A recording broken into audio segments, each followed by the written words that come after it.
Here. Hello? Have you checked the children? They're all pots, all of them. Whatever you do, don't fall asleep. I'm afraid! Don't be afraid! No. Be afraid. Be very afraid. It's Gingy. Pain has a face. Allow me to show it to you. Gentlemen, I am pain. I met this 6-year-old child with this blank, pale, emotionless face. The blackest eyes. The devil's eyes. You think that when you die, you go to heaven. You come to us. Hi, I'm Chucky. Wanna play? I think it's trouble. Julie, this guy, if he can't take a joke, he stinks. When there's no more room in hell, the dead will walk here.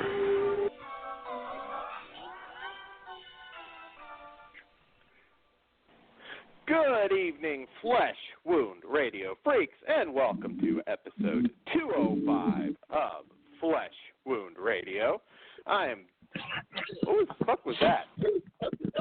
What was what? Sounded like a rave in the background. Anyways, I'm Dan, your horror man, joined as always by Todd. Todd's on the ecstasy right now. He's fist pumping. I don't know what that was. It's Dan. Wasn't me. It's Dan the Rondo Man. Come on, get it right.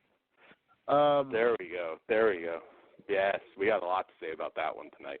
How are you doing? It's just me and my dog down here, so it's no wild rave going. That had to be you. I'm going to put that one on you.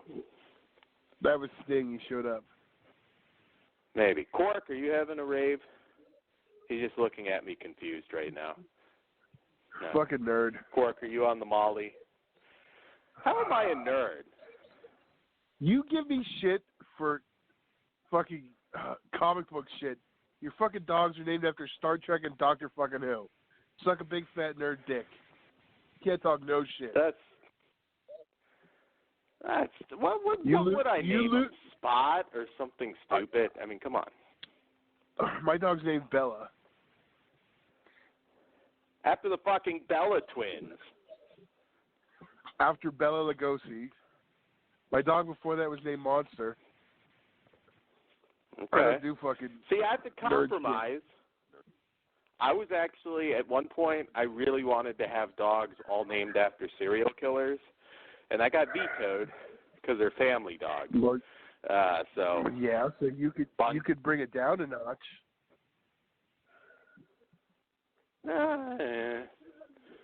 I got my son's middle name is named after Otis Firefly, so. And your wife does not know. She does. It was funny though. Her mother was like, her mother didn't like it because it makes her think of Otis the drunk from fucking Andy Griffith. Which I know. You think Otis I was like, that's hilarious. The drunk from Andy Griffith? Has he ever asked if you can smell your old lady's pussy stank on this gun? I don't think he's ever done that. Maybe he did.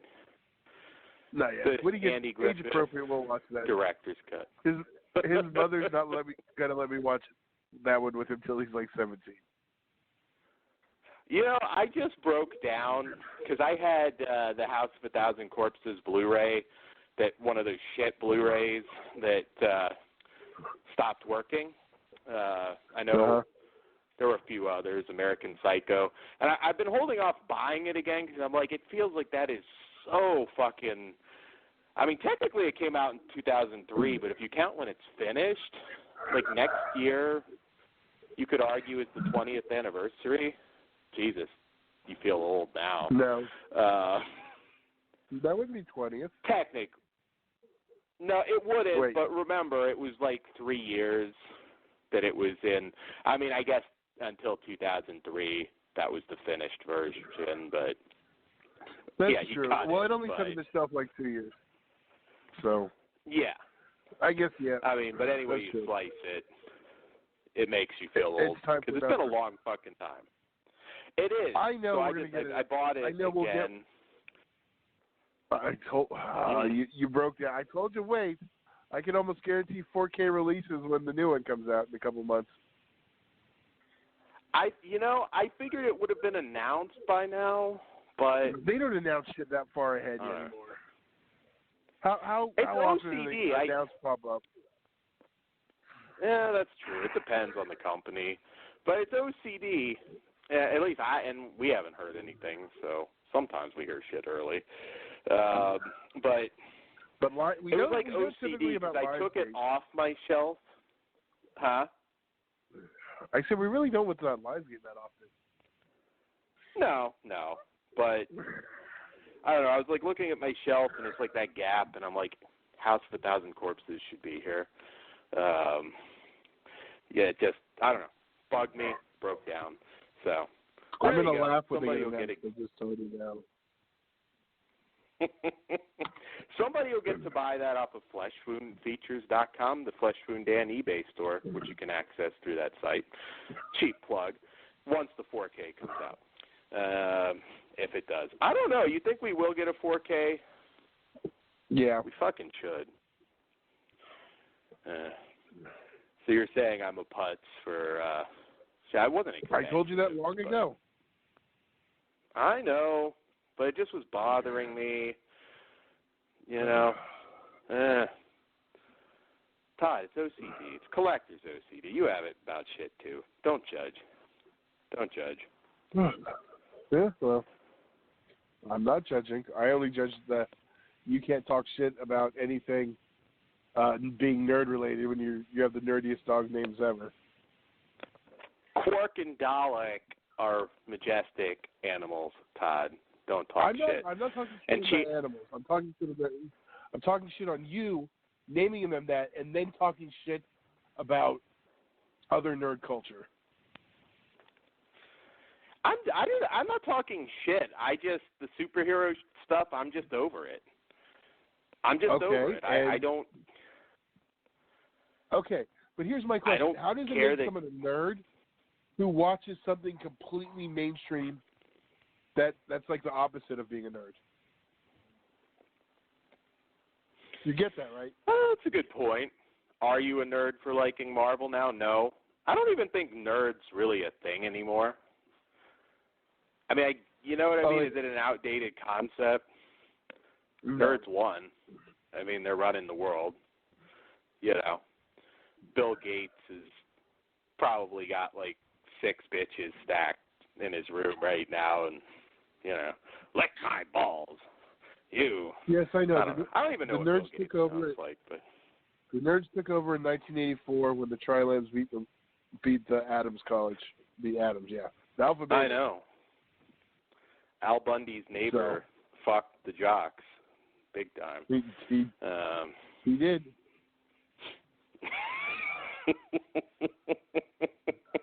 And his wife turned on him, started licking clam. So he had it really bad. Well, he did. So, but anyway, since we started off on a nice unrelated rant like normal. Yeah. Oh, and I have to finish. Chiana is named after a Farscape character, so fuck you, Todd. It's not just Star Trek and Doctor Who. So anyway, so you're proving your point even more. Maybe. No, still. I still stick with fuck you, Todd. It's been a crazy week. It's been a crazy bitch week. It's just, not really bad per se, but yeah, crazy bitches. So does that mean we can talk about it? No. Well, I don't know. I'll probably make jokes at some point, but yeah, no, it was, yeah, just, oh my God. I'm not going to go into a full rant, but I'll just say someone didn't like our humor. Hypocritical bullshit. Well, I would say someone didn't like our humor. Yeah. I mean, more directed at me, I guess, but yeah. But yeah, hypocritical. Like I said, I'm not going to get into details, but holy shit. What I was going to respond But anyways, not important. Yeah. The following program is intended for mature audiences. Just cover it I'm not gonna make jokes. But yeah, no. I was but riled I'm up. sure Like we I will said. have some inappropriate jokes. Oh yeah, we always have inappropriate jokes. Be yourself. Come on. Somebody. Why don't you go back to your home on Whore Island?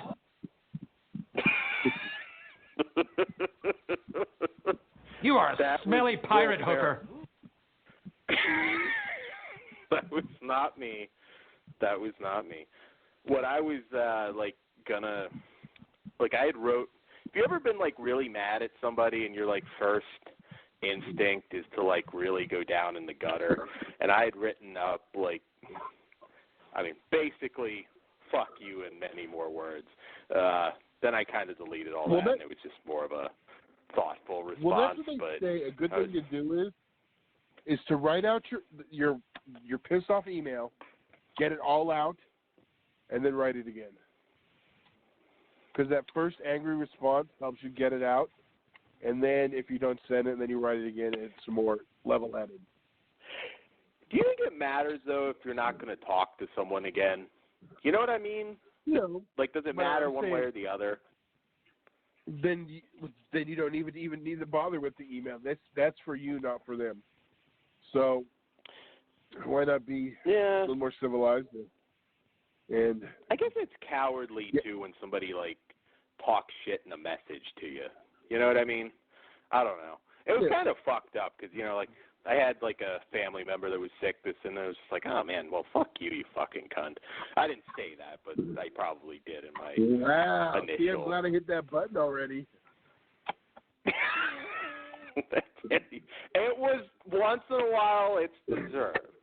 I don't drop the C-bomb I think that's one of our too often. One of our in humor. I can't remember the last one. I feel like I need to go back and bleep it. Jesus. I didn't You're gonna turn make into the crow. Anything. I was just pissed, dude. Pissed. Like I said, it wasn't crow. It was white dolomite. I was just mad. Like I said, if I had written what I wanted to write, I know I'm being vague here, and I'm going to keep it vague, but yeah, I was just like, man, hypocritical bullshit. But anyways, where was I? Anyway, fuck it. Let's talk some movies. Nobody gives a shit about me. It's not the I don't know. I don't watch enough reality shows to compare it. We should have a reality show, though, Todd. Todd's Dungeon on, I don't know. Where would that air? I was going to say E, but it might be a little too hardcore for E. The girls are fighting again. I know Todd's yours would air on withholding the chili. Bravo? Why would mine air on Bravo? I was saying you're yeah. I'll just keep going. Oh yeah. It's 2019. That was an inappropriate joke. Yeah, I don't know. I don't watch Bravo, so I didn't get it. Yeah, this was just a friend though. Just real fucking. Just went full. Just full. Bravo is the network. But Bravo is the network who named or had Queer Eye for the straight guy. Okay, well then, fuck you, Todd. I don't know. You think I watched Bravo? How was I going to get any of that? Or are you saying I should go on that because I have no fashion sense? Was that talking shit about my hat again?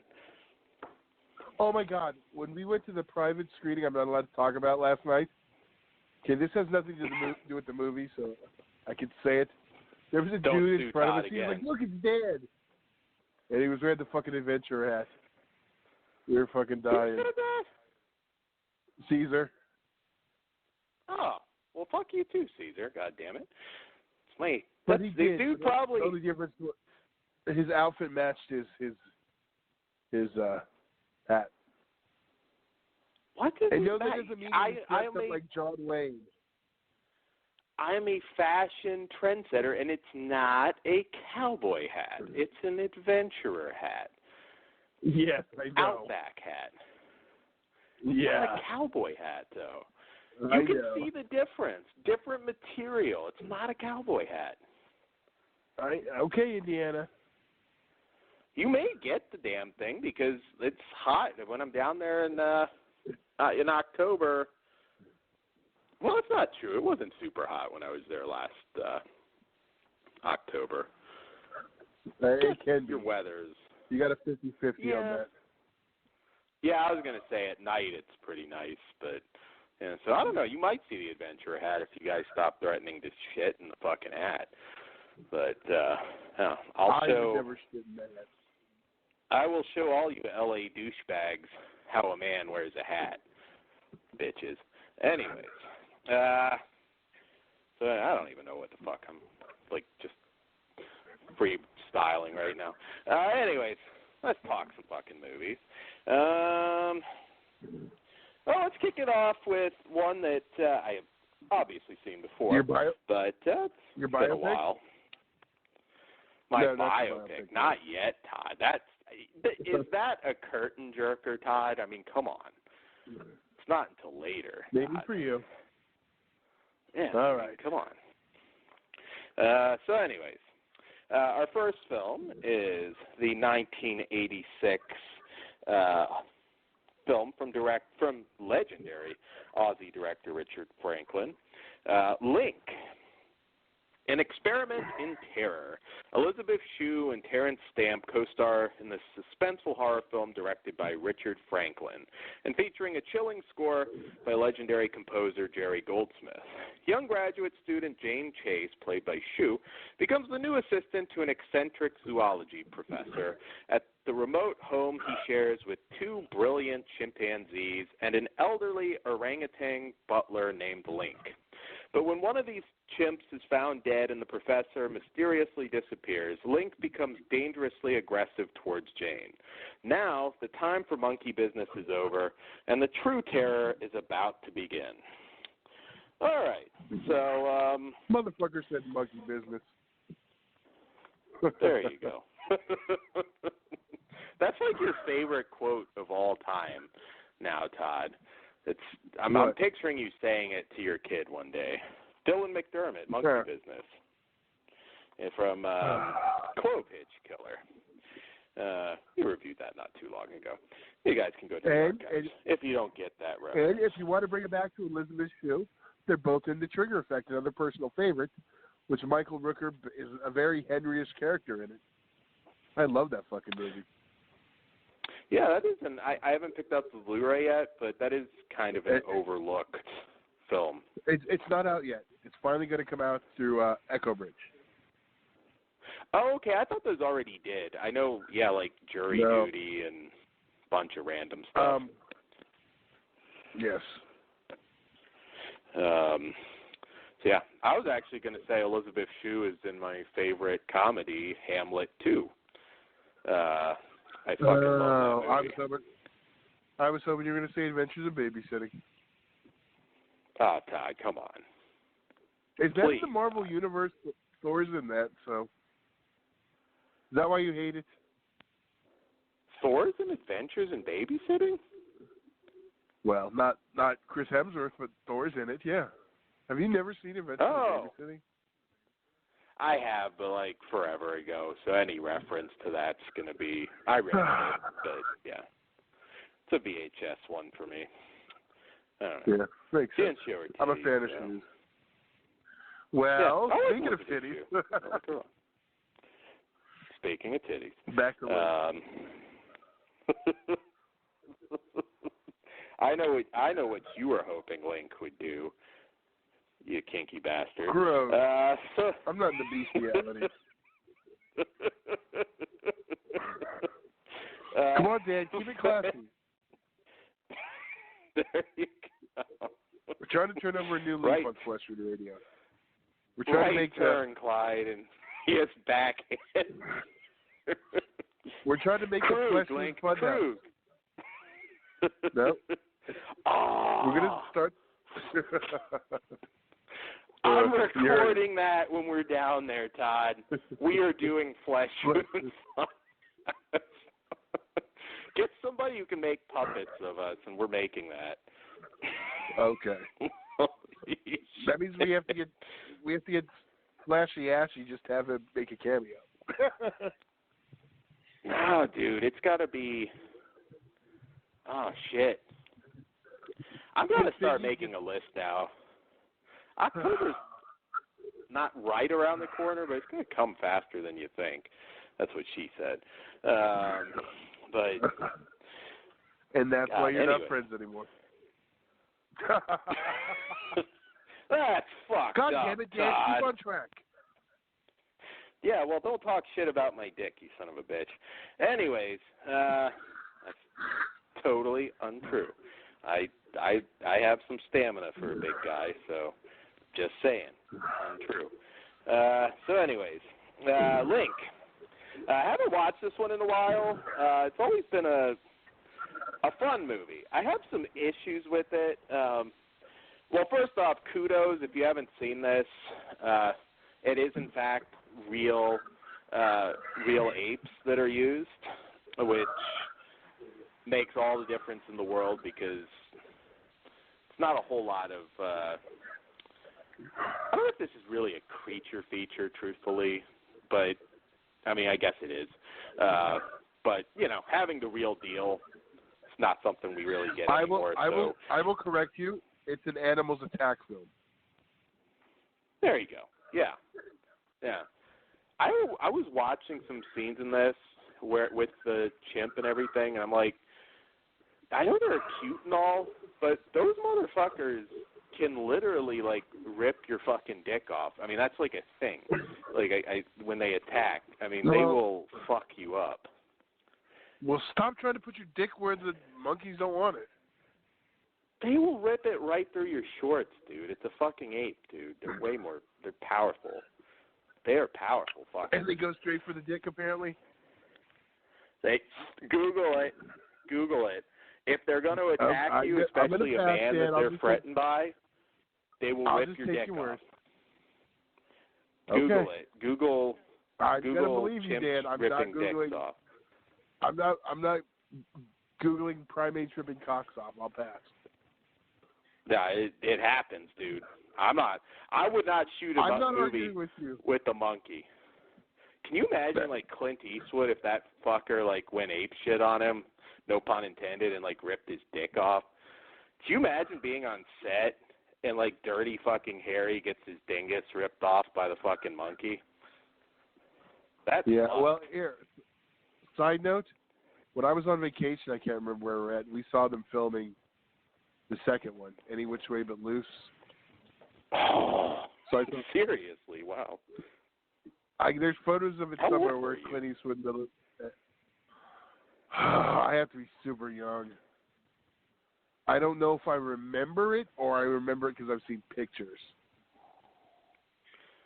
Yeah, I was gonna say I don't have a year off the top of my head, but yeah, you would have had to have been fairly young. I want to say it was like. Had the early 80s. I'm going to say I was like 6, which means I don't really remember. I remember the pictures. Oh, okay. Yeah, you but probably really had a concept of who Clint Eastwood is at that point. Or maybe you did. I probably thought it was BJ and the Bear. Can you imagine Dirty Harry gets his like dick ripped off and it's like thrown on your windshield?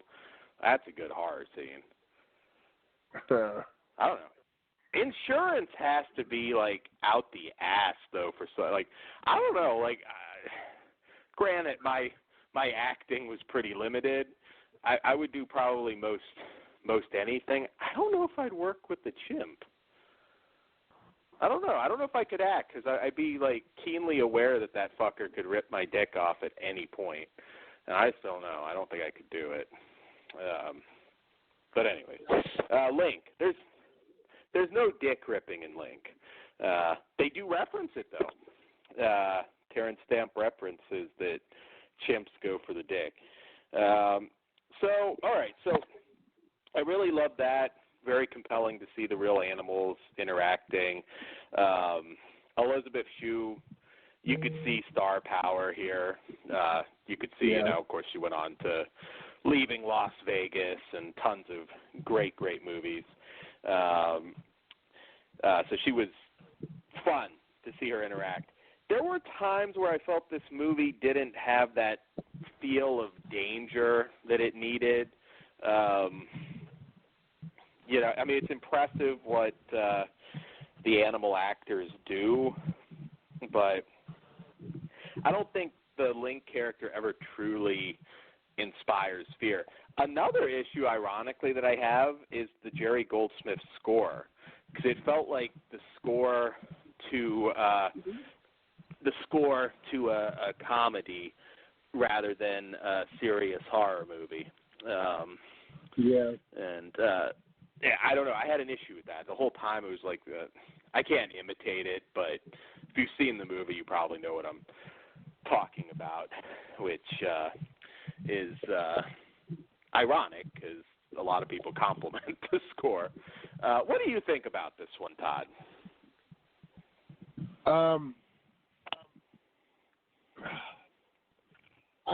It's one for me. It didn't really hold up. It's an interesting concept. It is a bit kind of slow and feels a little padded out at times, and that score probably doesn't help. But I definitely agree about the threat level. I mean, I'd rather watch a Shakma or a Monkey Shines for that if we're staying in the primate family. Mm-hmm. You really prefer Shakma? Honestly, that's another one I need to rewatch. I thought I did. Yeah. I was going to say, I mean, this is a film that I still really like it, but definitely like not as good as I remembered it being. I want to say this came out like right around the same time as Gorillas in the Mist. In fact, it might have been the same year, but don't quote me on that. I know they had to be close. So I'm looking that one. I think Gorillas in the Mist, I'm almost sure was 88. 80. I think they were both 88 was for some reason. Oh, no, okay. it's Well, 88. then I stand corrected. Never mind then. Yeah, 82. 2 years apart. This is a couple years earlier. Yeah. Apes were kind of in at that point. So yeah, I mean, if you're looking for something in the line of Jaws, I actually thought one of the even like a scene that's supposed to be creepy when she's getting ready to take her bath, and again, body double. I don't want to spoil that for anybody, but I'm a Mr. Skin aficionado, so yeah. I thought it listed that it was her. I could be mistaken, but I believe she used a body double. I'm almost sure, but I'm actually good at checking. Yeah, you don't have to be a Mr. Skin member to check, but still, nice hat. Just I don't know that it was her. Firstborn, Molly, Cousin Betty, The Saint, Trigger Fred. A couple of those are just bra shots. Leaving Las Vegas. You have nude options. Justice. Cousin Betty. Cocktail. Cousin Bet. You can see her. It would say if it's a body double. All right, maybe I'm wrong. I thought no, it's her. But the scene where I actually thought it was a little weird. Didn't you think it's like she's kind of just standing there, like, I don't know, staring at Link. I mean, I thought that was a strange moment when I was like expecting like Lady in Red to start like playing and like Link was gonna like pork her. That would have made the movie more creepy, and I could have been a little more generous, but it didn't happen. As it stands, a couple shots aside, this is a weird one because I mean I don't want to imply that it's a kids flick because it's definitely not, but there were portions of it where I feel like it almost could be, like maybe a young teen sort of thing. 'Cause it really, I don't know. Most of it's just monkey business, I guess. There you go. It's don't go for this one for the fear factor. It ain't Jaws, yeah, but it's fun, and you get some action stuff at the end. Maybe it bothers me because I do actually watch my fair share of like animal nature doc type stuff, so I'm like keenly aware of in this movie that Link could have like killed her at any time. I think he wanted to point her though, and that was his problem. They show that Link has that in him. They do, but they never really. I mean, again, you're using a real monkey, so I mean, the dog scene really demonstrates it. Yeah, and you see the aftermath of his stuff. So I disagree. I think that they make the threat level known, not like dick ripping level threat, but it is a good thing that Deodato didn't direct this. Like, holy shit. Like, let's shock his balls and then just have him beat the shit out of her or something. I think it's a bad thing you didn't direct it now.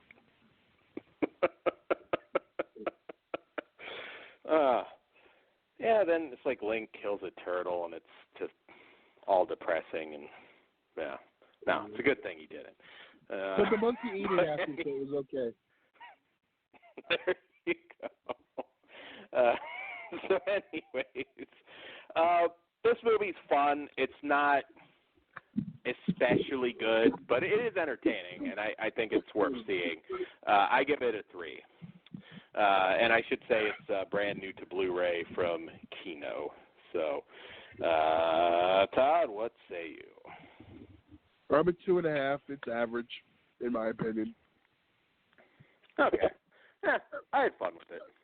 Like I said, just don't go in expecting like Jaws with a monkey. It's not. And my memory of it was that it was a bit more suspenseful than it really was now. But hey, 86, my birth year, so gotta have a soft spot for it. Anyways, moving on to our next film of the evening, which let's knock out another 80s title. This is the 1988 film from director Ed Hunt, The Brain. Don't say his name too fast, or I'll make it sound like I overused the C word tonight. You only get one of those, maybe 2. Yeah. Actually, I feel that's an automatic R rating. Is there an F word rule with the C word, or is that you say it, you're an R, buddy? Probably. I mean, it won't get you an R in the UK, but as long as you don't keep saying vinegar syndrome, we're okay. Yeah. Fuck you, Todd. You knew what I said. Is it the C-bomb or twat, which is how they say it? Because I thought it was twat that was okay, or not as bad. I guess I should put it that way in the UK. But I don't know. Is the C-bomb okay? Oh, well, I don't know if it's okay, but they use it every other word. It has no meaning there. I mean, is it a curse word? Yes. Does it come anywhere near the level that it does here? No. Working on the... Still means the same, but yeah. No, it doesn't. It actually comes off different.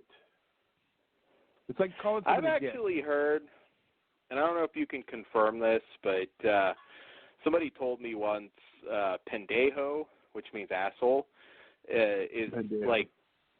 It's worse than just calling, if you were an American, just calling somebody an asshole. It's fairly common, but I guess it's, more the equivalent of, calling somebody a motherfucker. I don't know. I heard that once. I was like, yeah, no, it's a little worse. And that's if I called someone an asshole. When I worked on the Night of the Demons documentary, he was saying cut every other word. So it's like dick for them. Oh, that guy's a dick. That guy's a cunt. Oh, these fucking cunts, these fucking dicks. Same thing. Literally the exact same usage. There you go. Which makes I tend to usually use it in humor, so I'm like, usually directed at a guy anyways. So American women hate it. But yeah. Don't ever try to say that in the middle of sex. That sounds like there's a story there, Todd. That sounds like, yeah. Well, anyways, The Brain from director Ed Hunt. Imagine a pulsating mass of gray matter expanding in size and strength as it takes control of human minds and devours human bodies. It could never happen, right? Just watch Independent Thinking, starring Dr. Anthony Blakely, a hot new TV program. But as the show's ratings continue to soar, so does the suicide and murder rate among its viewers.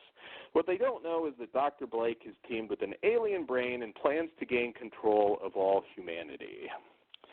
All right, so another one that's kind of been requested for Blu-ray a lot over the years, and we finally just recently got it from Scream Factory. Todd, there was never even a U.S. DVD on this one. No, yeah, I was going to say that's true. It's never had an official stateside DVD. Todd, what do you think about this one? How did you feel about it then, and how do you feel about it now? It's what I've gone back to quite a few times over the years. There was an import DVD also. But I always really liked this one, but I don't think everyone will. I like the look of the brain. I like the concept. Of course, the brain fart. No pun intended.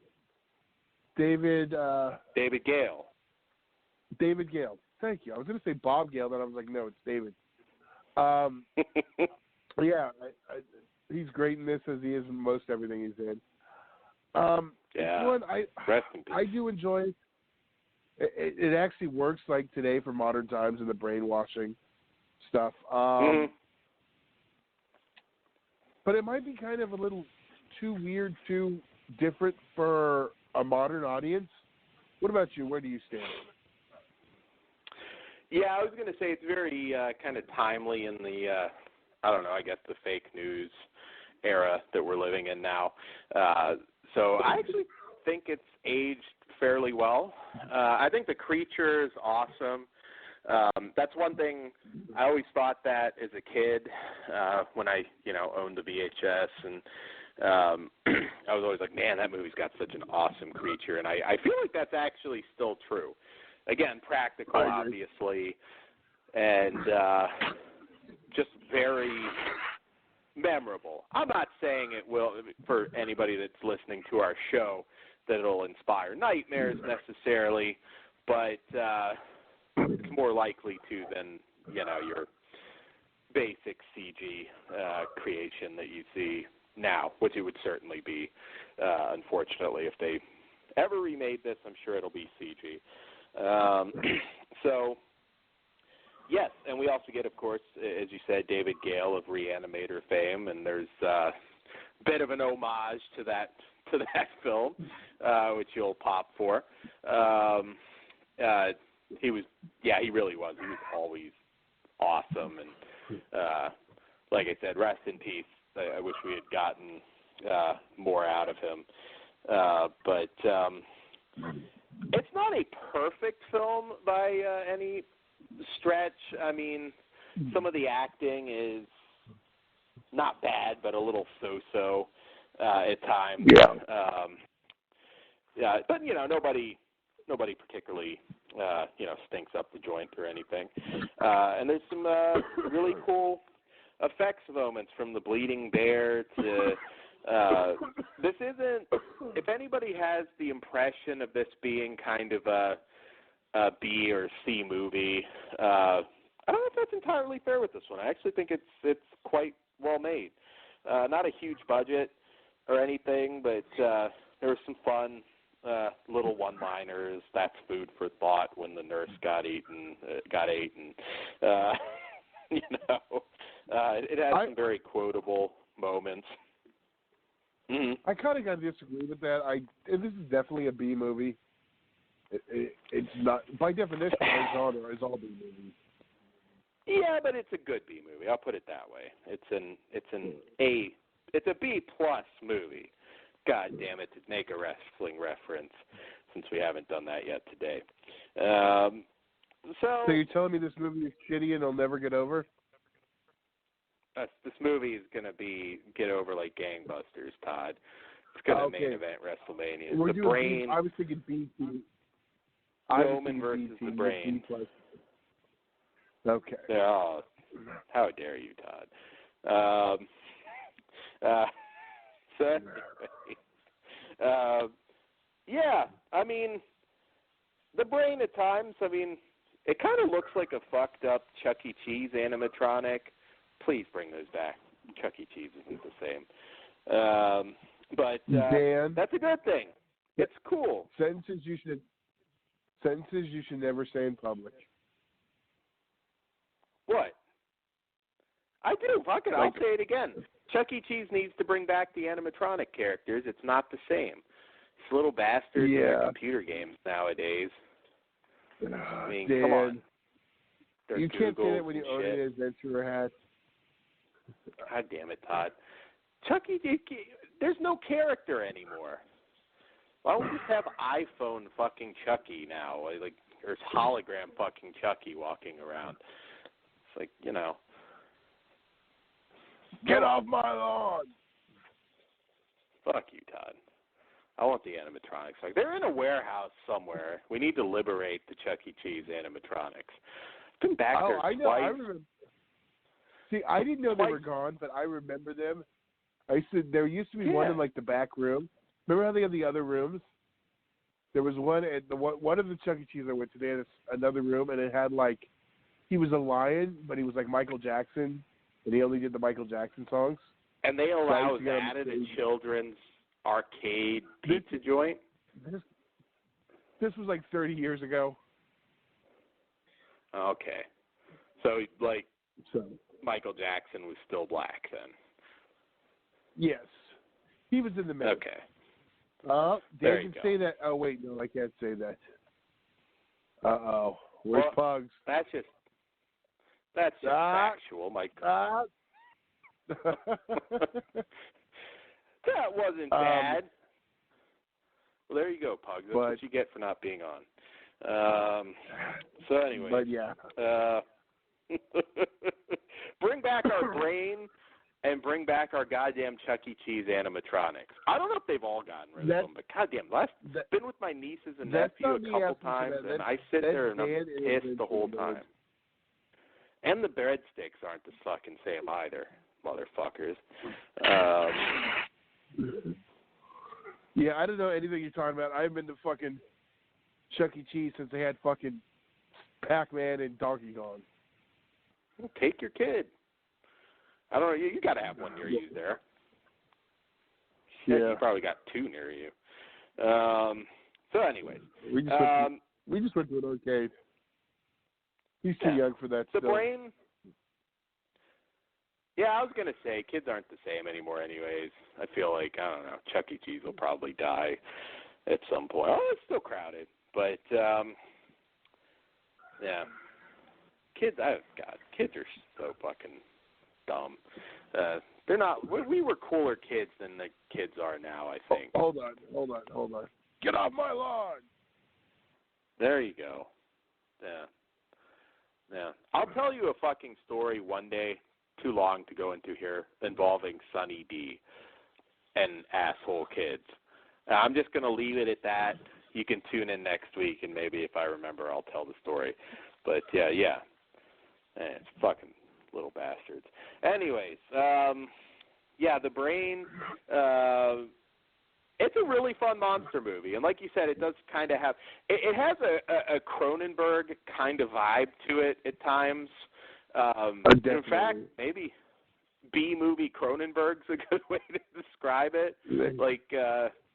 It definitely has that Canadian feel to it, which it is shot in Canada.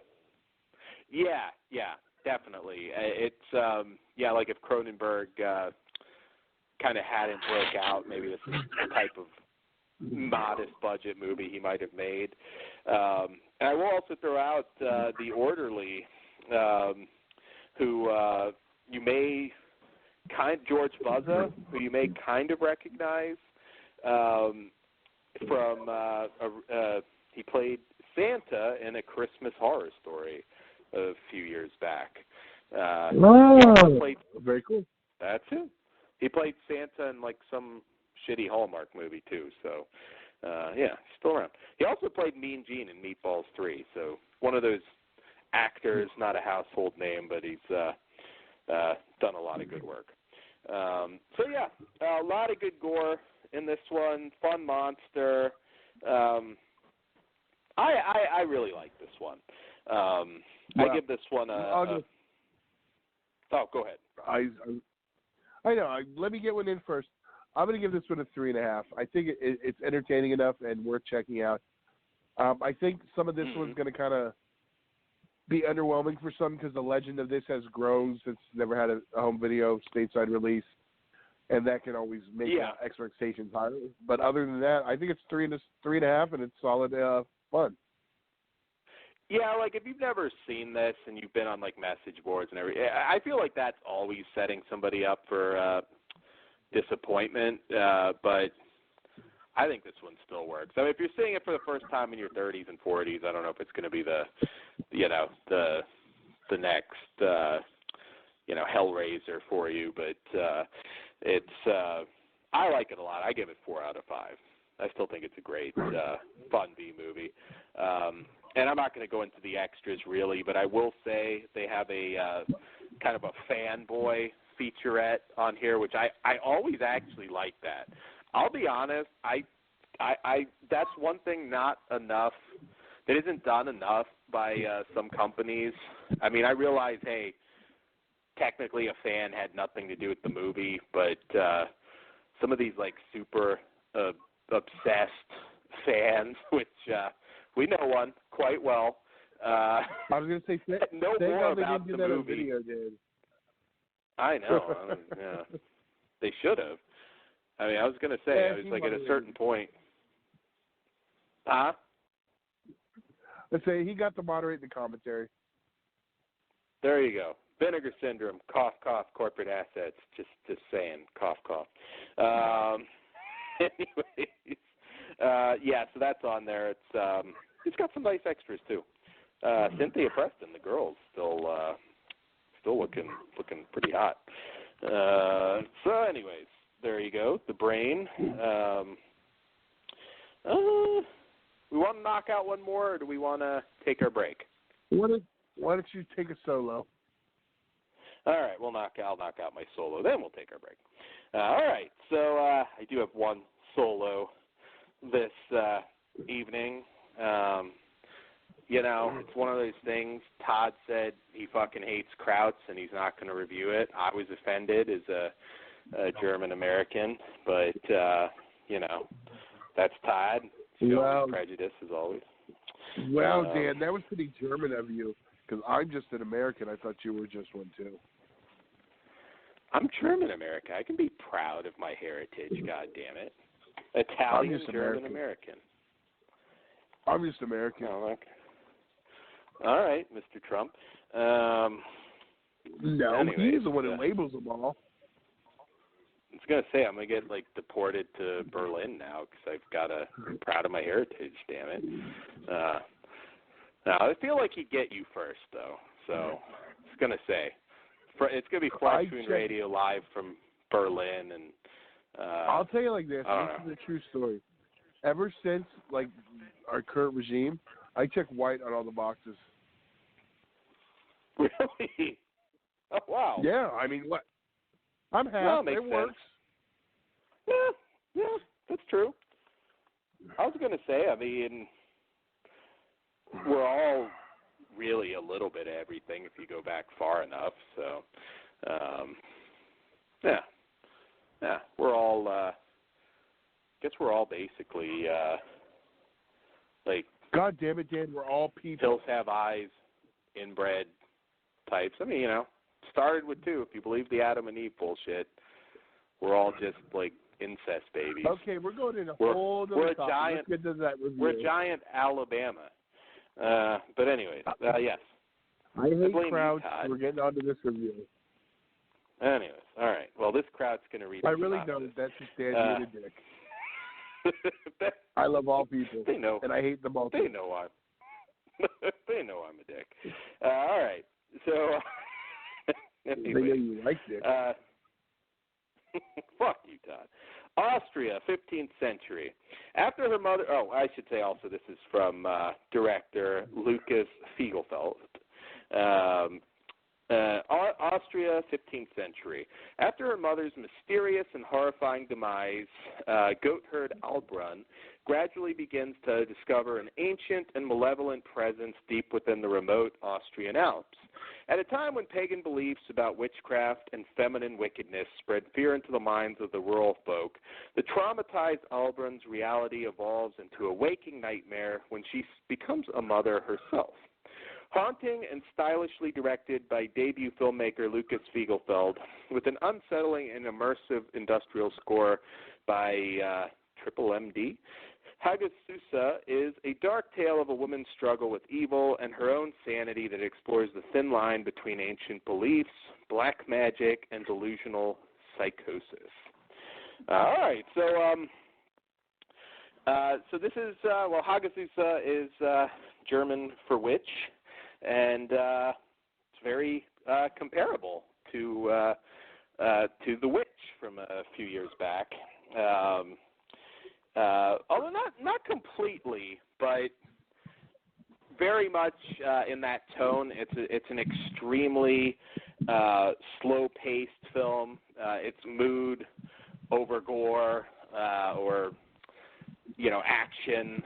So I'll put it this way: if you just watched The Witch and fucking hated it, don't even bother here. This one is probably a bit more. I think I can say a little more surreal and arty than The Witch, which is long-term listeners know that I don't necessarily mean that as a bad thing. This is just a mood piece film, which I like. I've really enjoyed a dark song recently, an Irish horror film that's kind of similar and also kind of realistic in terms of kind of occult ritual and what have you. This one, for me, I really dug it. Very little dialogue at times. Amazing lead performance from the actress that plays, keep forgetting her name, Albrun. Some beautiful Austrian countryside. The church setting is, amazing. Skulls and everything. So in terms of fear, like I said, this is really driven by creepy sounds and paranoia. It's a little ambiguous at times, even in the end and when you get towards the end of the film.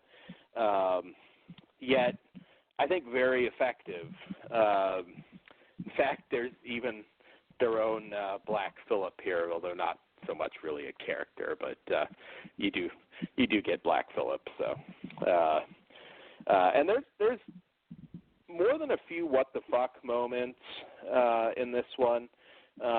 Like I said, again, if you want everything kind of spelled out for you, if you want, like a regular present villain, or it's not a conventional film in any sense. I like this stuff. You very well may not. And like I said, it is fair to compare it to The Witch. That's what everybody's doing. But this one is, like I said, a bit more arty. And I should also throw out it's not dubbed, so it is in German.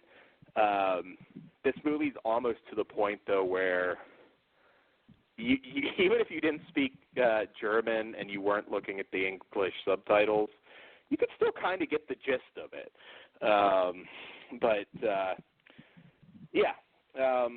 And there's there's some moments with the baby and everything that are pretty creepy and tense, and it's a goddamn beautiful film to look at. So again, I feel like this caters to a very specific audience. Definitely not the ADD crowd. You want to pop this one in when you're really just down for a mood piece. And again, comparable, although not identical films. A Dark Song, check that out. The Witch, two good recent films to check out. And if you want another really good German film that we reviewed, check out the anthology German Angst, which I think we reviewed sometime last year. So I definitely put this in there as a very good film. I give this one a 4 out of 5. Check it out. I'll definitely revisit this one even closer to Halloween. I definitely want to double it up with at least one of those other films at some point. And there's a little bit of nudity too, but it's not sexy nudity. But maybe our listeners have to be a little fucked up to listen to us for a couple hours. So yeah, Hagazusa, and this came out from Doppelganger releasing through the Bloody Disgusting line. You can get it on Amazon now, or the website, which I can't remember offhand. But yeah, so check that out. Todd, do we have a song this evening? We do. We're going with one we've done before, but I don't care. I like the song. We'll be back in about 4.5 minutes. Sweet, sweet.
nightmare. Who were those guys?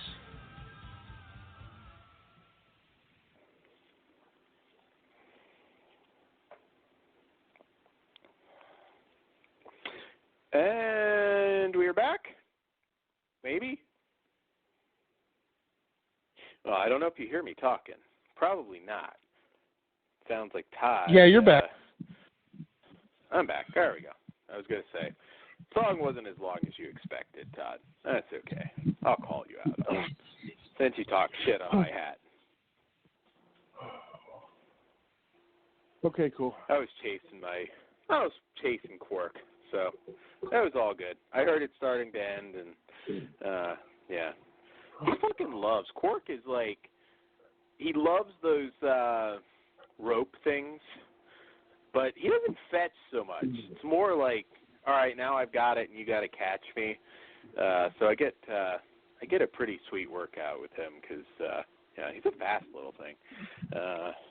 So anyway, I usually have to put him away for the show. So if you at some point hear a dog in the background or pitter patter feet on the wood floor, that is Quark. So that's what took me.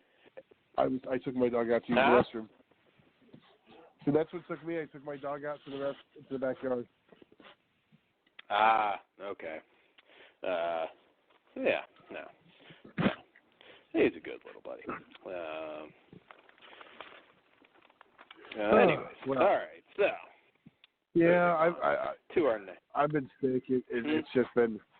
I said I've been sick. I don't know if I said that earlier for any of the listeners. If I sound a little off. Yeah. Oh well, but I'm still here for you guys. I had a weird, like a few days ago, like I don't know. It was like it wasn't like completely incapacitating, but I just like felt like really off, and I just had like no appetite, and it went away.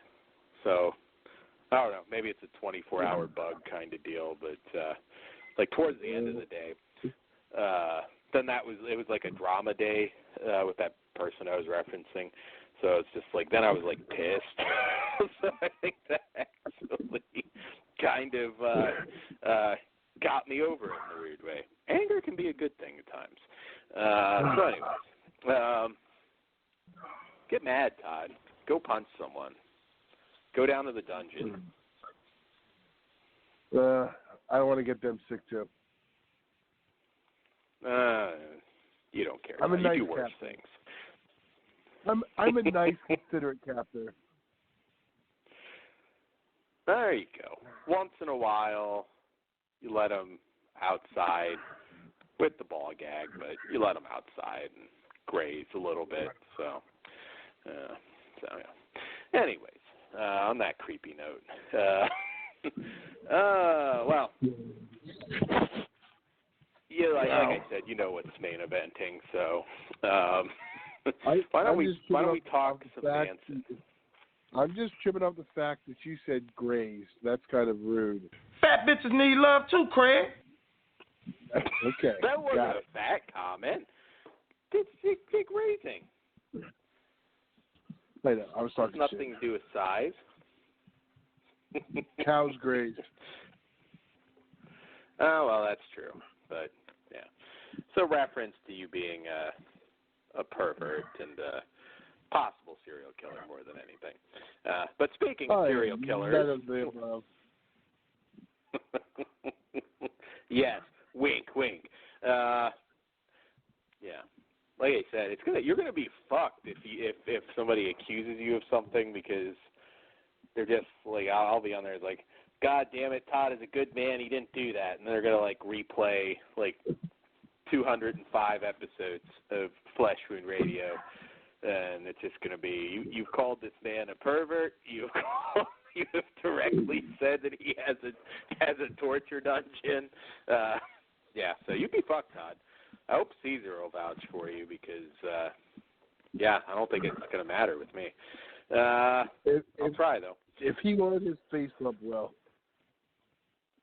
Oh, Todd, that's messed up. He can't defend himself, Todd. That's fucked up, Todd. Leave poor Caesar alone. Although he did talk shit on my hat, so yeah, he gets a shot there. I'll allow that one.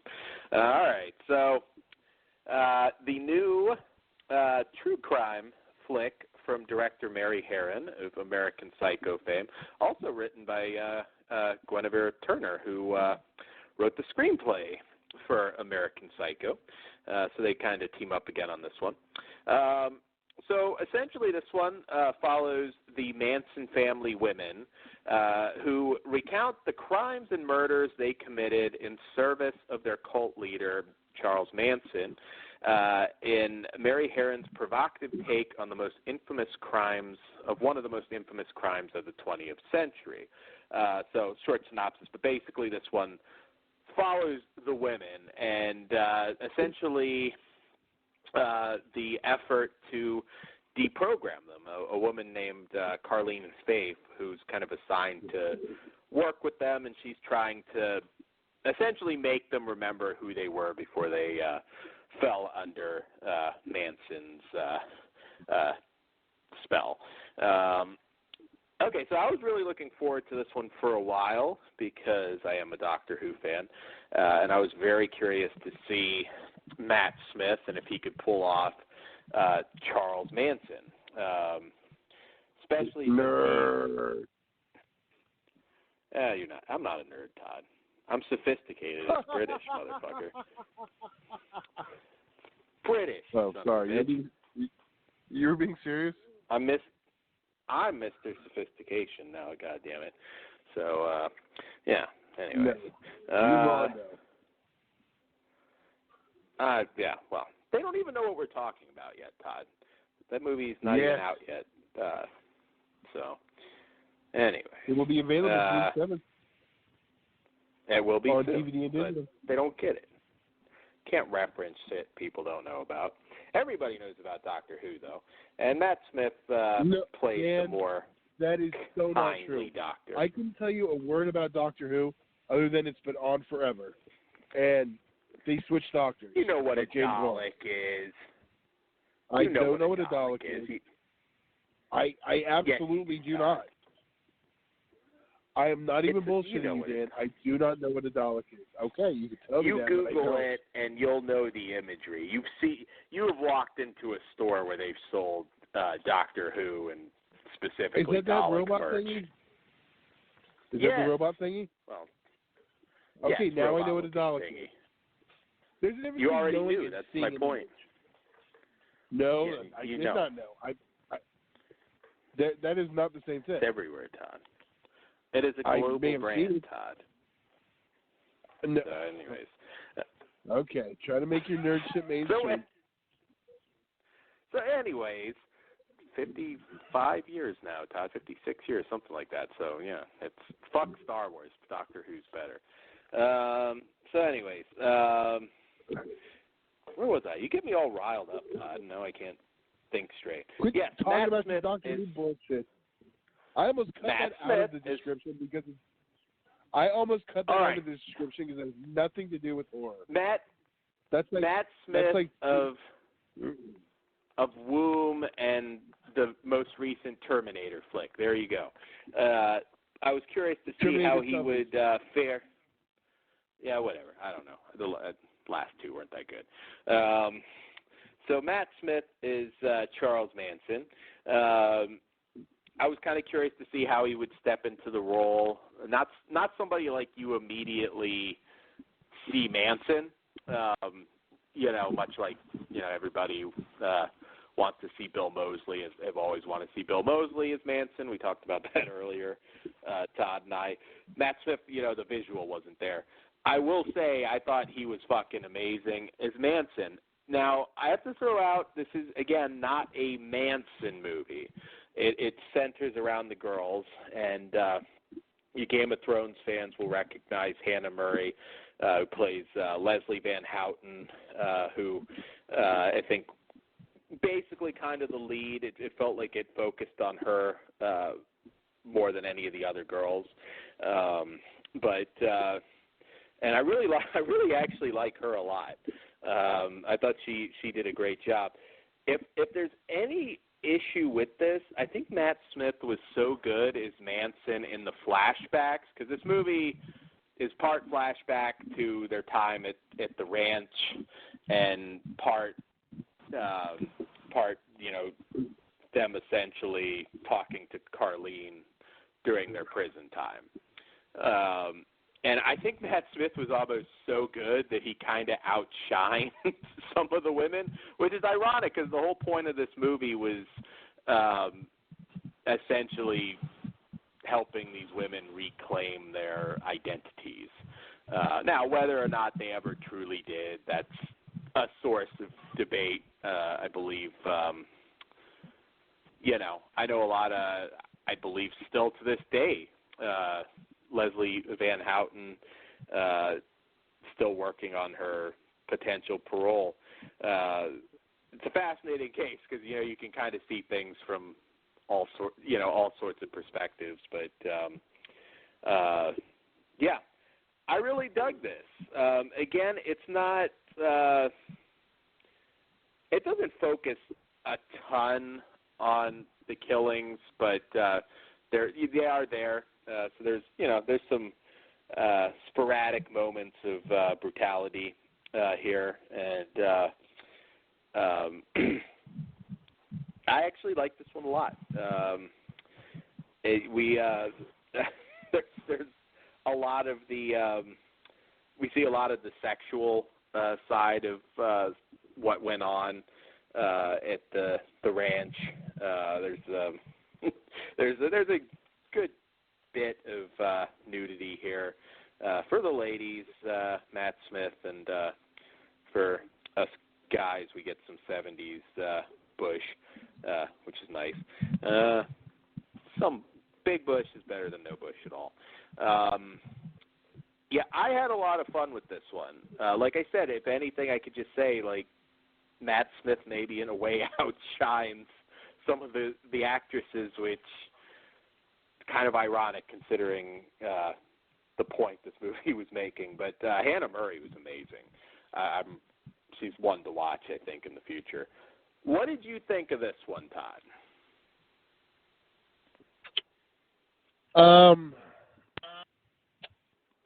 I was a little underwhelmed, and I know we talked about this kind of off air.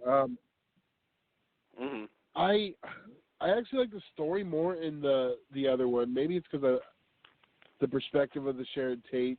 Even though, yes, the ending is debatable. You mean you're saying haunting of Sharon Tate, for the record. Yes, okay. Yes, thank you. And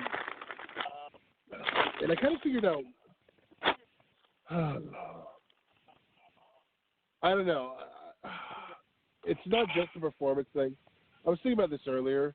It's probably because I used to associate with an associate of Manson, and I'm not going to say his name because he's like the devil, but you remember who I'm talking about from UEW. He was actually in the Charlie Manson funeral special like way too much. So I don't know. It's like really turned me on Manson, so I kind of feel like I'm not like into this side of the story anymore. I'm more on the Sharon Tate side. And nothing's going to compare to Helter Skelter, the original TV movie with Steve Railsback. Although Jim Van Bever Manson, the Manson family, or is it the Manson? Yeah, that one is also family. Fantastic. And those two are just hard to beat. And for me, I think part of the problem was this needed to be more gritty. It was too polished, in my opinion, like the Manson family. But I don't know. Could have just been me, the personal feelings in there. But what about you? Yeah, I mean, I sort of get what maybe you're saying, but I kind of liked the jump from eccentric hippie to monster, because I kind of feel like that's kind of how it was. I mean, it just, it started out, there were probably some good things before they drank the Jim Jones punch, I mean, It's not all like you go there and it's like fucking hell. I mean, they kind of put you on the hook first. So I didn't have an issue with that. I thought it was. Does. Yeah, I know, and I mean, in all honesty, probably 99% of it was drug use and orgies. You know, the killings were, of course, horrific, but, you know, that was kind of the end of the story.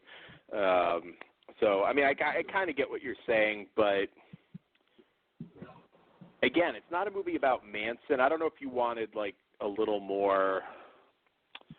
But yet at the same, I thought Matt Smith was pretty creepy, too. I really liked that moment where she contradicts him on that deerskin suit he all of a sudden wanted. Because, again, I get it. This is definitely kind of a, you know, kind of pushing a feminist viewpoint in terms of the women. And some people might even be upset at this because, again, it kind of portrays the women as victims, which, again, it depends how you look at it. I mean, I can totally understand some of the surviving family members would be absolutely furious to think that any of these people are victims. But yeah, but I'm going to say there's no doubt. Yes, did they do the crimes? Yes, they pay the crimes, but they were definitely victims of Manson. Yeah. But can't everybody say they were brainwashed? I mean, doesn't that go to the, you know, I had a shitty childhood. It's not my fault that I shot up the grocery store. I mean, you know what I mean? Anybody can kind of reference something, you know? Yeah, but he's like a known. I don't have the answer. But when it's a known manipulator, it's kind of easier to just accept it. Yeah. I don't know. I get that. I mean, this is definitely not on par with the Jim Van Beber film, which I think is absolutely amazing. And of course, Deep Rail's Back, I think, is still arguably the definitive Manson. We, of course, have a big one coming, although not a Manson flick, you know, Tarantino's new movie. Yeah, I still feel, as great as those films are, the definitive Manson flick has not yet been made, though. I don't know. I still get that feeling, like that somebody's still going to come along and absolutely slay it. I'd argue the Van Beber one for now would be my definitive. For now, 100%, yes. Absolutely. I would even go as far to say maybe the definitive mainstream one has yet to be made, because we can certainly consider this one a mainstream movie. I mean, it's not getting a huge theatrical release or anything, but still mainstream movie. Which the Van Beber one definitely isn't, and I mean that in the best possible way. Yeah, I think I'm more in the liking camp. I'm a little surprised. I said, Charlie, don't serve. He had some pretty funny moments, though, too. I liked the salad dressing moment where it was like, I pissed in it. That was pretty cool. Did you recognize who played Sharon Tate, who definitely is not a big part in this film, but did you recognize her? She did, and I couldn't place her. Why is that? Who was it? Grace Van Dien, daughter of Casper Van Dien. I would never have caught that. She's been in some B movies with her dad, so she, you know, yeah, I don't know. Maybe I'll be honest. I'm not up on my Casper Van Dien. How dare you, Todd? You mean you haven't seen Ratpocalypse yet? I have not. You claim to be a movie lover, sir. God damn it. Gotta get up on your Dean. But I will. Yeah, so you definitely get to see the sexual side of the Manson family in this one. Oh God, I don't know how I didn't mention this straight off the bat, but when Manson gives Tex pussy eating tips, that is the moment. Yes. As good as Matt Smith was, I would have loved to have seen Bill Moseley just play that scene. You're doing it wrong. I don't do good Moseley, but you can imagine that. That's not how you eat pussy. God damn it. I don't know who plays Tex in that one. Maybe Tyler Mane plays Tex. We'll give Tex some, make him scary. But I'll tell you one thing that does way better than Haunting of Sharon Tate. I bought the Manson family members more. I thought they did not look. Number one, they didn't look like they came from that time in Haunting of Sharon Tate. I had a big issue with some of the casting in that one. But yeah, they're two very different movies, but I think this one's way better. And I like the way this one ended too. I thought it was a very fitting ending. I mean, again, this movie is definitely sympathetic to these women, which, people may have differing opinions on how they feel about that. Anyways, I give this one a 4 out of 5. I liked it a lot. Not the definitive one, but I put this in the good camp, but I liked it a lot more than Haunting of Sharon Tate. So what say you, Todd? I think I liked Haunting slightly better. I give this one a 3.5. Yeah, that's about on par, actually. Oh, there you go. What would a Rob Zombie Manson movie? Do you think he would go?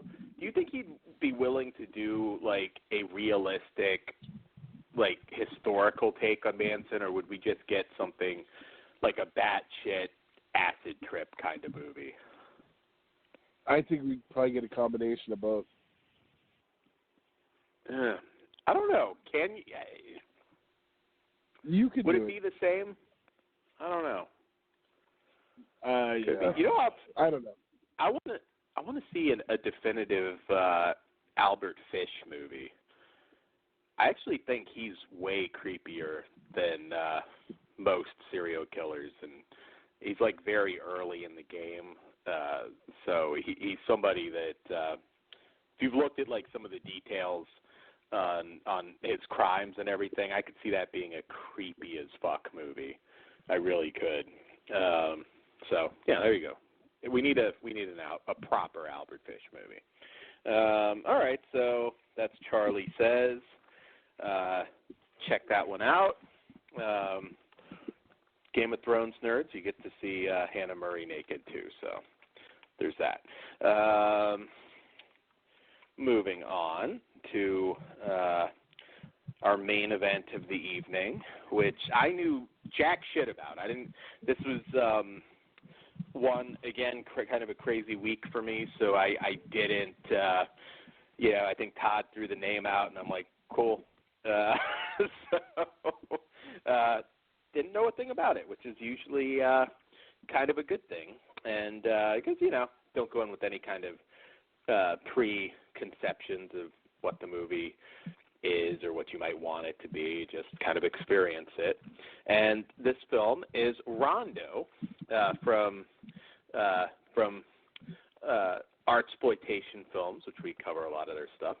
And this one, I should say from writer-director Drew Barnhart. And this one follows Paul, a troubled young veteran who is told by a psychiatrist that sex is the solution to his dependency and drinking problems. But things turn out otherwise as Paul and his sister are sucked into a criminal underworld where sex and murder are daily specials and revenge is served piping hot. Okay, so yeah, this is very, very unique, actually. It's definitely kind of a throwback exploitation flick. Some amazing dialogue. And I really loved the casting, actually, too. They kind of go against type a bit with some of the casting on this one, which I always like. I think it makes films more interesting than to just kind of have the typical, faces in different roles. And so it kicks off, and it's actually quite funny. It's got a hostile vibe to it. Things never quite get that gory. I mean, and it is a low budget movie, so the carnage is somewhat kept to a minimum. But the dialogue when he goes into the at first I'm like, what the fuck am I watching? I'm like, all right, veteran PTSD. Is this going to be him? Like kind of channeling Joe Spinell and like going out and killing people, or I really didn't know what to expect. Then he goes to visit this therapist who starts talking to him about rope bondage and toilet play, and I was like, what the fuck am I watching? What kind of therapist would recommend this stuff? Then he kind of goes to this kind of sex party thing with the most random group of people you could ever imagine seeing, which I imagine is kind of how most sex party scenarios are. And they introduce you to a woman and this old guy who drops lines like, you can bite, slap, and spit on Miss Tim. And it's like, just keep it all on the plastic. And no weird shit. He goes down this list of, it's like, anal is encouraged. And I'm just, again, for the beginning of this movie, I'm like, what the fuck am I watching? Is this a comedy?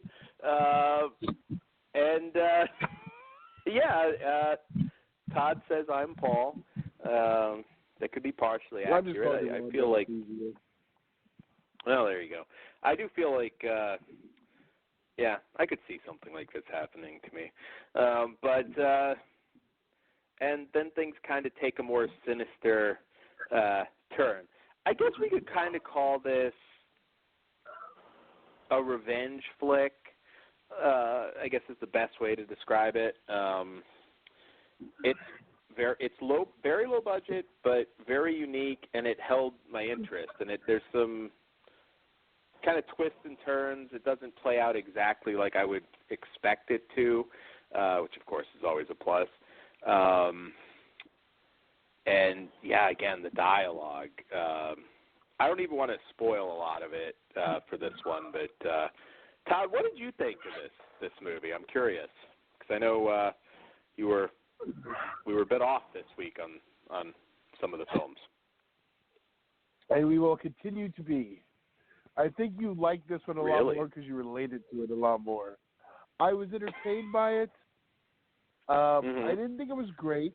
Some of the dialogue was hilarious, but I can tell you liked it much more than I did. Yeah. I mean, I think what I liked about it was somewhat of a similar story. Yeah, well, a few times. You know how it is. You think like I would actually stay for that session if I was the one that had to go last? I mean, come on. Once you heard anal is encouraged, you would be. Yeah, I don't want to be the last guy, Todd. It's going to be like sticking your dick in a jar of mayonnaise. I mean, come on. It's fucked up, dude. But you do that at home anyway. I mean, I've fucked some mayonnaise in my day, but, not mayonnaise. I mean, that's weird. That's the line? There's a line, Todd, goddammit. Man, the line. Yeah, you don't dip your wick in mayonnaise. I get what you're saying. I mean, this this isn't necessarily like a mind-blowing classic that I will watch like over and over again. I just appreciated the way that it unfolded. And again, I'm a little more vague with this. I don't want to spoil anything. I like the casting. I felt like it could have used a little more oomph at the end when the, kind of the revenge portion kicks in a little bit more. I felt like it could have used it. And again, that may be just, budgetary, but I did feel like it could have used a little something more at the end, something a little more creative. But yeah, I mean, I was never bored. I also would have liked to have seen the actress that played the sister to do some nudity. There's a little bit of nudity in this, but it's so sleazy in terms of like the dialogue and everything. I mean, sue me, I wanted more boobs. But we get some. So yeah, this one in a way I guess could also be a coin flip for some people. Maybe for some of you might want just a more straightforward, brutal revenge flick. But I would argue we get plenty of those, and we love them here at Flesh Wound Radio. But this was a little bit different. Characters, get killed off when you're not expecting, and I dug it. I mean, what do you give Here's it, my Todd? thing. I think it's worth a watch. I think if you like the weird and the different, like I said, I just knew you would like it more than me. I think it's worth checking out. It's available on VOD June 7th. So even if you just give it a rental, I just know this one's not going to be for everyone. But if you like the other artsploitation stuff, you'll probably get a lot out of this one because they definitely have a feel to them, and this actually feels right in line with them. As for the film itself, I'm going to give it a 3.5. Okay. We're close. I will say, and maybe this kind of added in a weird way to the quirky, funny charm to me, but I thought it was funny the old man in the one of the villain leads, how physical he got. I was like, I don't think, no offense, I think he's a bit old, but he'd be somebody you'd send to, bash somebody's brains in. No, here goes Dan. Age bashing now too. Well, I'm just saying, you hit a certain age, would I be afraid of him? No. I mean, I'll be honest, some of the other dudes, yes, but him, I'd say I would probably whip his ass. And I'm not saying I'm a tough guy, I'm not, but yeah, But yeah, like I said, I appreciated the casting. What? I said you should be if you wear that hat around. Oh, dude, with that hat on, I could take out Brock. I mean, come on, Todd. Calm down. You're invincible. Calm down, booty or wild man. Yeah, you can call me Danny B. Bad from now on, Todd. There you go. I think I will. There you go.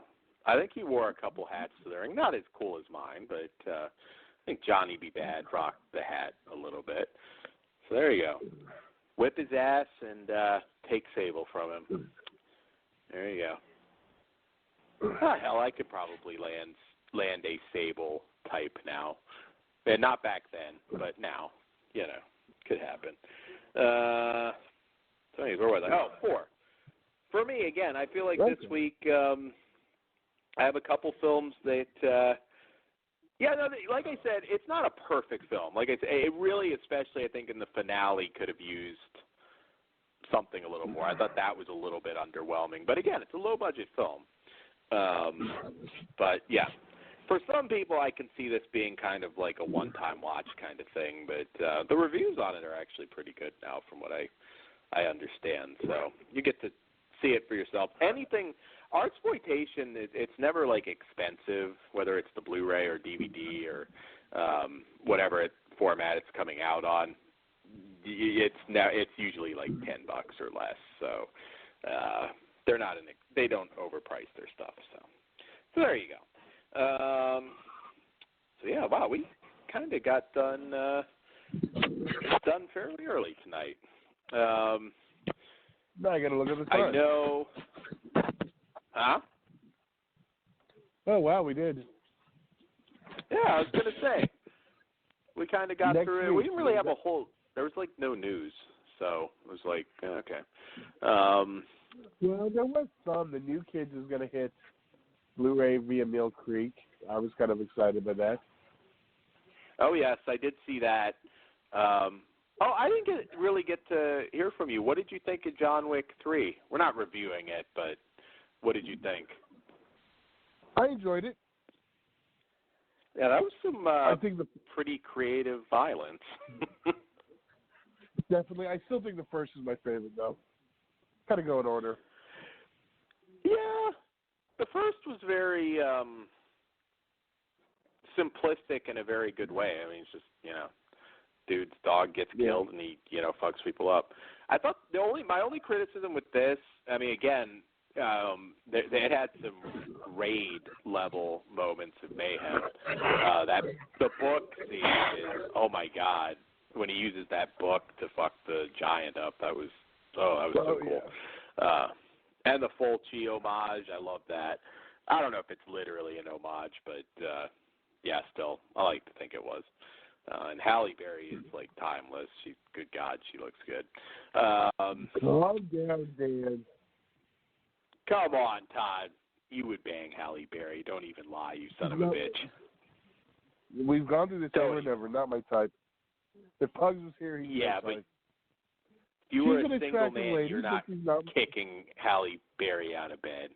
That's okay. See, that's not fair. Ball.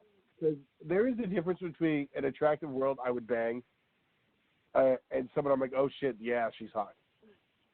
Yeah, that's two different things. Halle Berry's not my type. Pugs would bang. I understand why she's attractive to people. Yeah. Go watch Monsters Ball again, or Swordfish. I've seen Monsters Ball. I've seen Swordfish.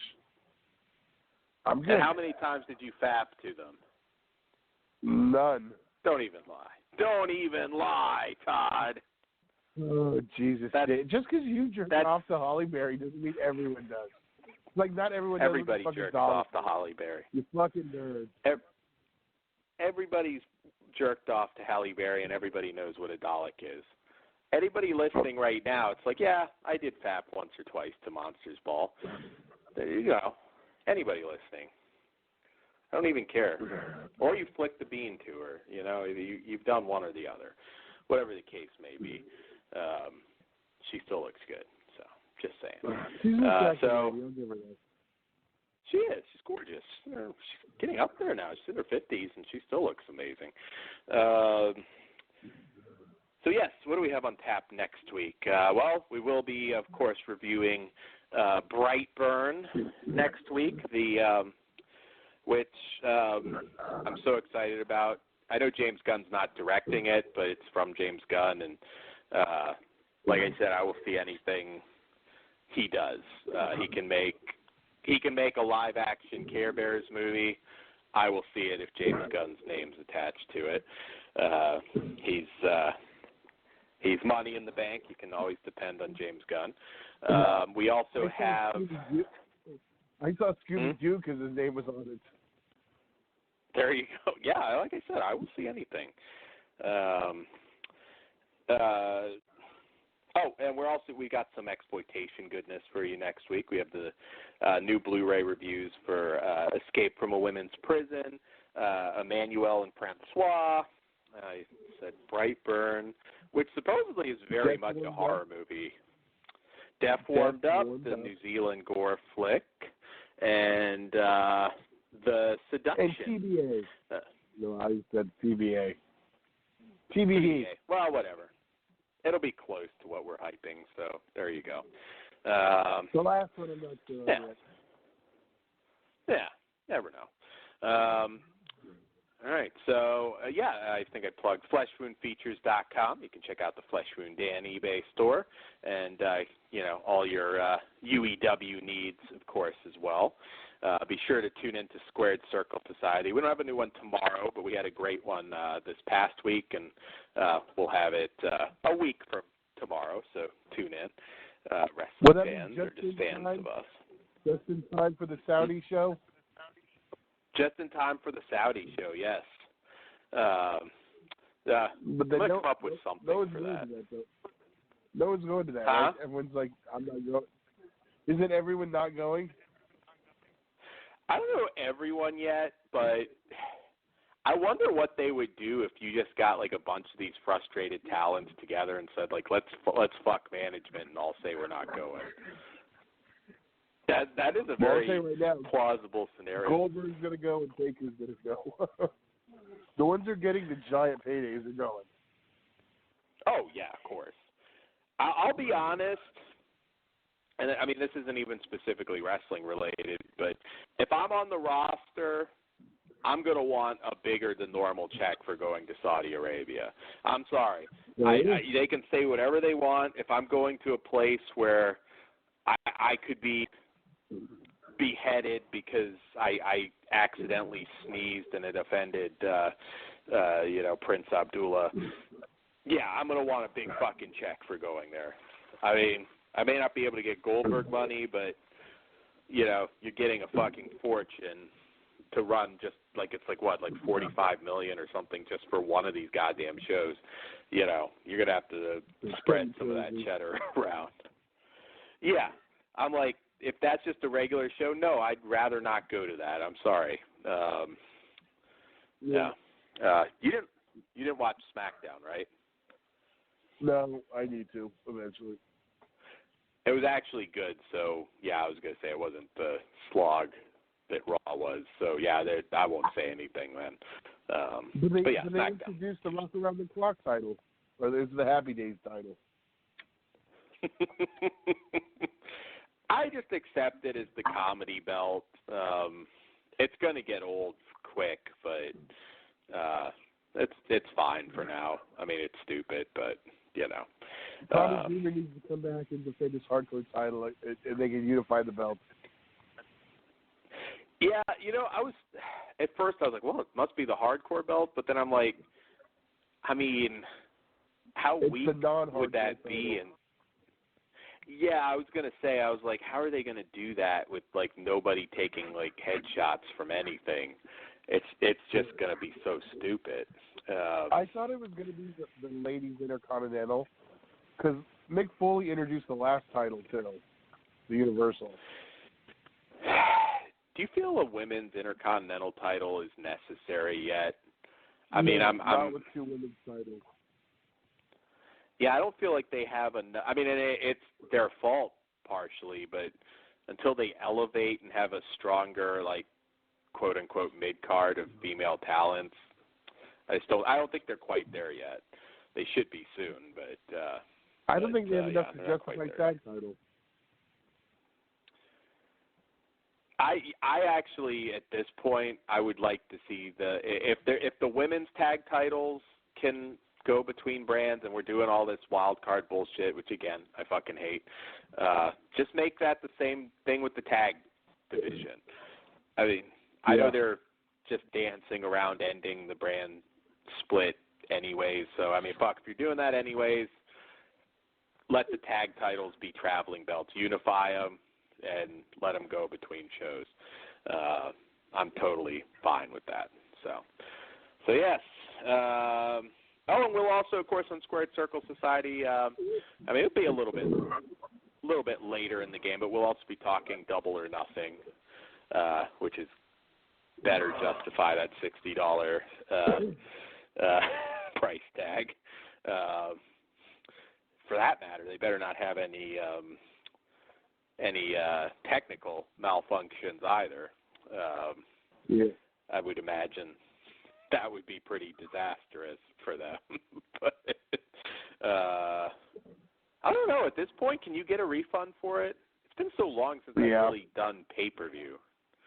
Guess you could. If it fucks up, you could.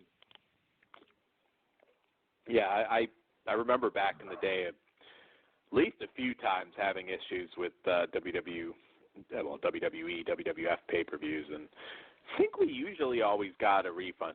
Now, actually, I take that back. There were a few times where it's like, okay, well, you know, you've got the replay, which always pissed me off because I'm like, it's not the same. We should have a discount then. Yeah. You're not watching it live.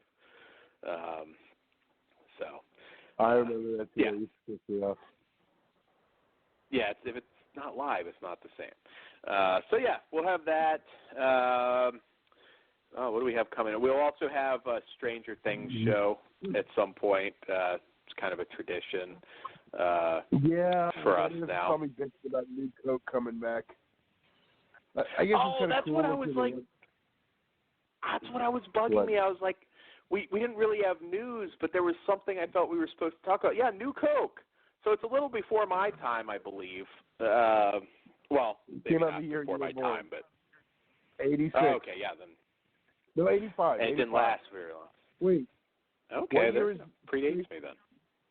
Stranger Things is taking place 85 or 86.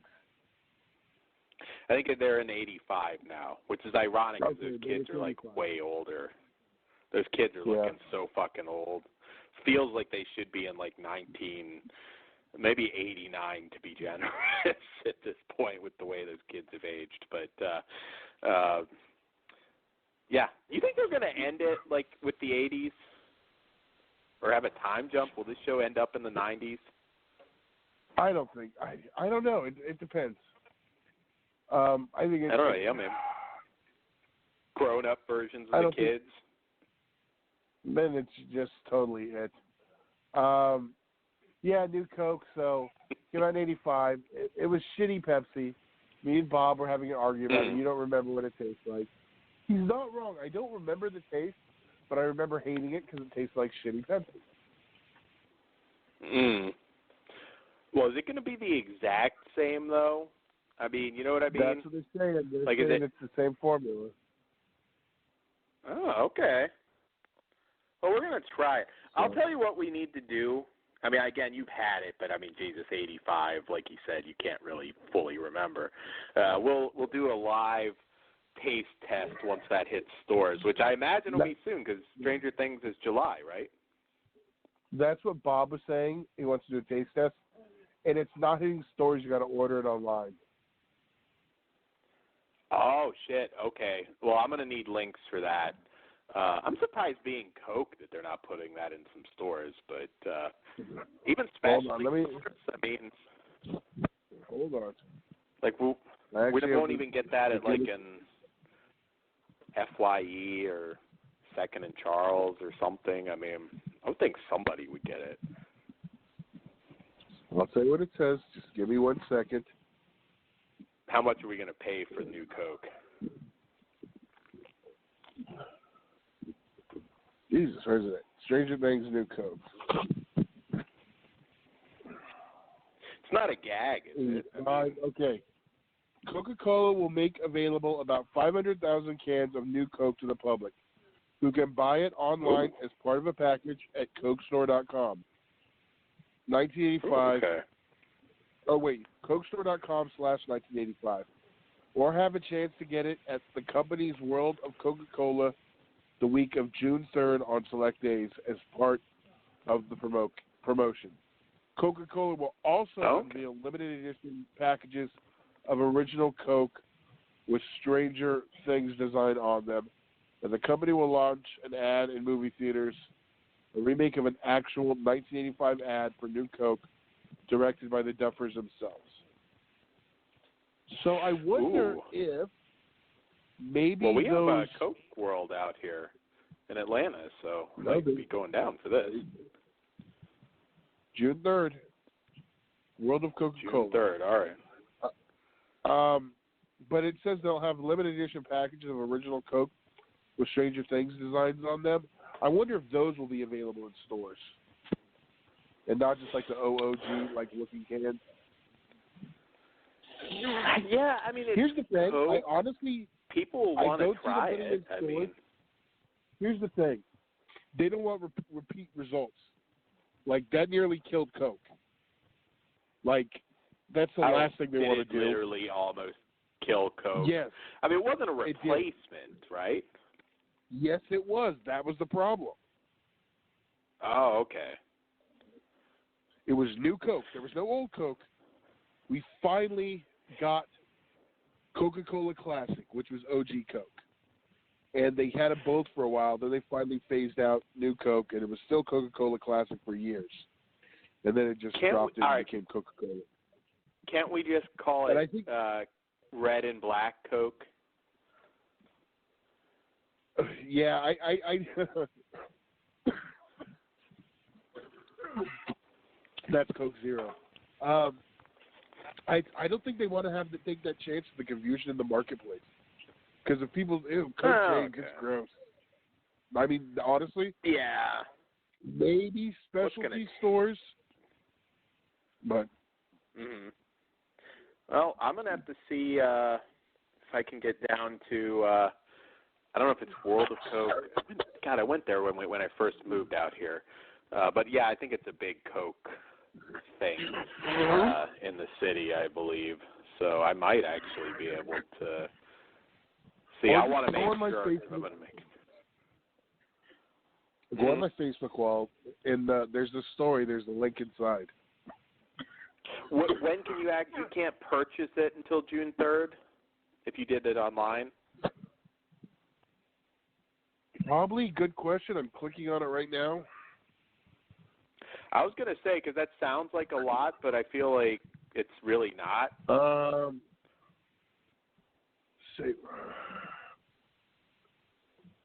Join us at CokeStore.com on Thursday, May 23rd at 5 p.m. Eastern.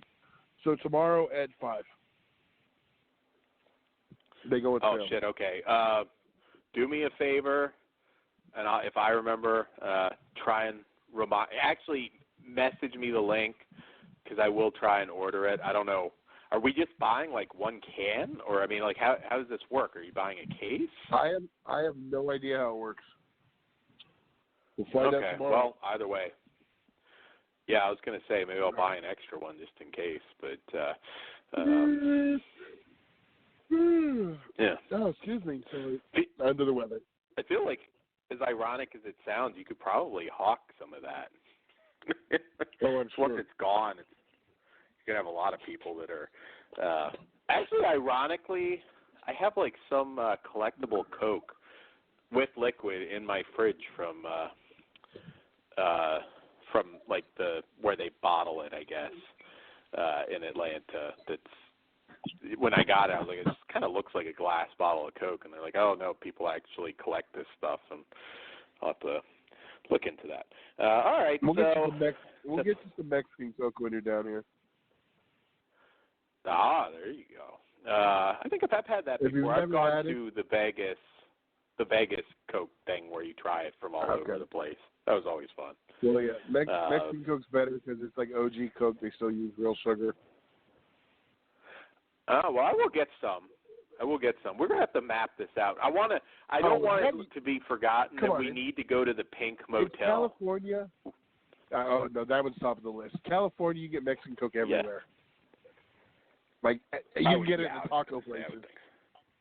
They sell Mexican Coke at taco. Say, it shouldn't be that hard to get. Just don't embarrass me and order bean or Coke, please. I wouldn't use that word, Todd, because I'm not a racist. Okay. Wetback Coke, nothing like that. I will just order Coke. I mean, I'm assuming that they either have. I don't think you have to specify. They either have one or the other. So. No, so they have both. Like they'll have cans of Coca-Cola that are like American Coke, and then they'll have bottles that are Coke, Mexican Coke. I'm kind of amazed, being Americans, that we don't have the proper real sugar Coke. I mean, you kind of expect other countries to be more health conscious and. Ironic, it's just the opposite. Yeah, it's weird. It's fucking They're America. giving us all the chemicals. It's the land of like supersize and Yet, it's weird. as much shit as I talk on Pepsi, they do the Pepsi throwback that has like real sugar in it. Mm.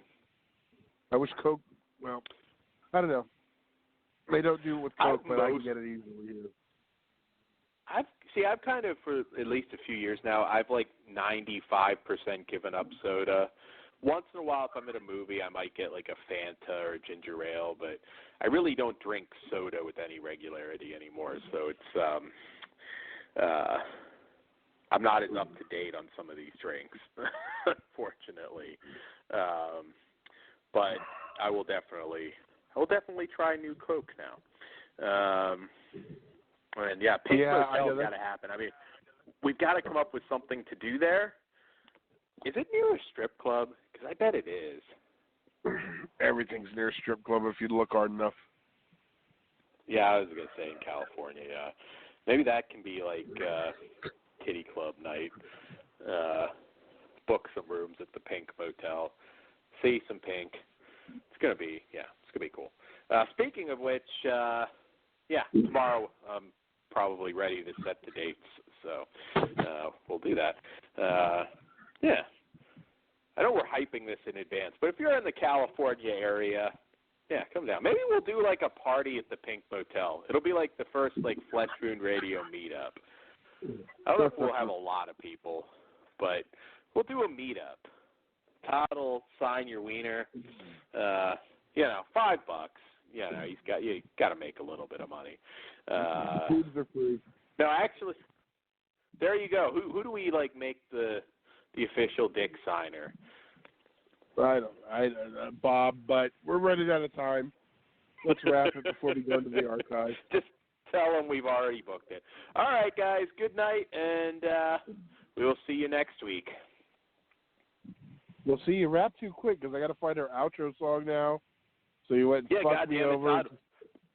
Wrap it up. I got to piss. Wrap it up. I got to piss. And then he doesn't have the song. Just hit something, Todd. It doesn't always have to be Benoit. It could be something else. There you go.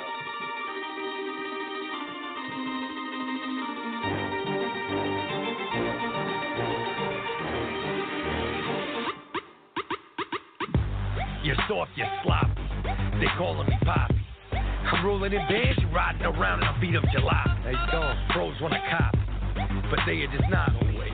I'm up in the club, stacking the dubs, stuck in a lot. I'm hot like sauce, you soft like balsa. You ain't heard of me? Well, you probably are. Nice to meet you, so good to see you. Bros wanna act hard, they take it easy.